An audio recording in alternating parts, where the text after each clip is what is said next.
Bonjour à tous, c'est Jean-Luc Haut sur sa chaîne YouTube. Aujourd'hui, nous allons parler des drones Shahed iraniens, Jiran, deux Russes, qui sont en réalité des Shahed améliorés, et qui arrivent en masse sur l'Ukraine, et donc l'Ukraine dévoile son drone kamikaze, le site. En réponse aux frappes russes, l'Ukraine a conçu des drones kamikazes low cost, petits et puissants, et avec cette nouvelle arme, le pays espère bien submerger les défenses aériennes ennemies. Depuis plusieurs mois, le conflit entre la Russie et l'Ukraine prouve que le recours aux drones bon marché dans les guerres modernes est de plus en plus banalisé. Récemment, la Russie a introduit dans sa stratégie d'attaque les drones kamikazes Jiran, nommés Shahed, dans leur version iranienne d'origine pour frapper les infrastructures ukrainiennes, et Kiev soupçonne ainsi le Kremlin russe de les avoir commandés en masse à Téhéran et désormais d'en produire en Russie même dans des anciens supermarchés.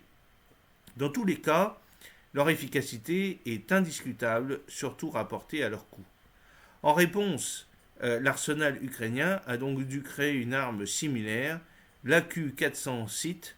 Selon de nouvelles images en provenance d'Ukraine, ce nouveau drone kamikaze a déjà frappé la Russie à plusieurs reprises. L'AQ-400 SIT, la dernière nouveauté d'Ukraine, comme le rapporte Interesting Engineering, les AQ-400 SIT sont construits par Terminal Autonomy, une entreprise locale anciennement connue sous le nom de One Way Aerospace.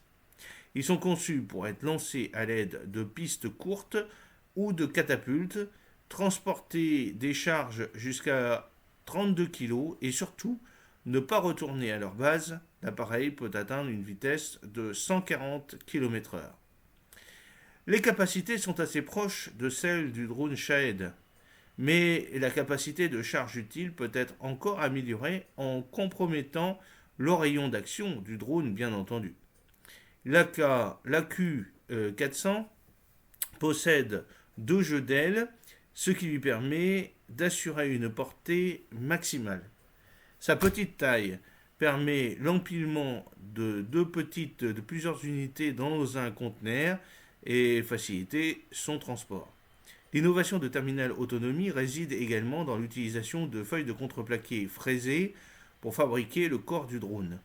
Cela facilite sa fabrication à échelle réelle, contrairement à l'utilisation de la fibre de verre ou à l'impression 3D. Alors vous avez une petite vidéo dans les commentaires qui vous montre en fait compte ce drone. Alors est-ce un drone quasiment impossible à contrer? Selon Forbes, l'unité de base de l'AQ-400 SIT coûte 15 000 $, un prix qui peut augmenter en fonction de la technologie dont il est équipé. Par exemple, l'altimètre laser permet au drone de voler à faible altitude, à environ 30 mètres du sol, là où les techniques de lutte contre les drones telles que le brouillage radio est inefficace. Ce tel outil, tout comme la navigation inertielle ou les antennes résistantes au brouillage, sont effectivement des compléments très coûteux pour un drone non réutilisable. Inversement, l'AQ-400 peut aussi voler à haute altitude, à environ 3000 mètres du sol, où les outils pour le contrer, tels que les missiles anti-drones, sont plus coûteux à acquérir pour l'adversaire. Le drone utilise notamment un système de positionnement visuel au lieu du GPS pour sa plongée finale, ce qui rend le brouillage contre lui inutile. Alors, c'est aussi la force du nombre. Mais que doit viser ce drone kamikaze? Surtout des cibles russes de grande valeur telles que les dépôts de munitions, des centres de ravitaillement, des installations de défense aérienne, des aérodromes et des centres de commandement. Néanmoins, pour que cette approche soit efficace, l'Ukraine a besoin de la force du nombre. Et c'est précisément ce que l'AQ-400 peut offrir.